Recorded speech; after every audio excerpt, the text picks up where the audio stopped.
sa makakatulong na matukoy ang nagpaputok ng baril na nakapatay sa batang si Stephanie Nicole Ella sa Caloocan. Hinihintay naman ng Caloocan Police ang resulta ng ballistics test sa mga basyot balang sinuri nila sa compound kung saan nabaril ang biktima.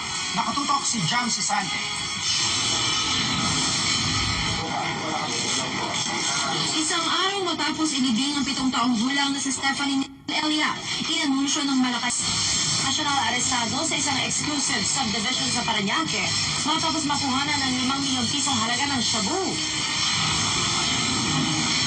Tulay na kahoy sa isang ilog sa Kasiguran, Aurora, natangay ng rumaragas ng tubig dulot ng malakas na ulang dala ng bagyong Sing.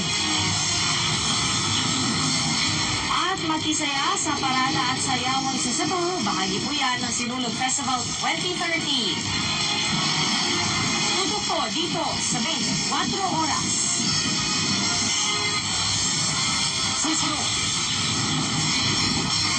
Ang makulay at masayang sayawan ng mga kabataan na bahagi ng Sinulog Festival sa Cebu. Dito lang po yan sa 24 oras.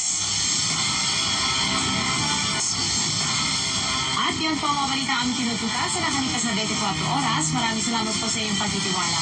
Mula sa tahanan ng katotohanan, ako po si Tia Arcangel. Ako po si Judy Manica, dito ang GMA. Walang pinutulingan, walang pinoprotektahan. Walang kasinungalingan, serbisyong totoo lamang. At dahil hindi natutulog ang balita, Nakatuto kami 24 oras.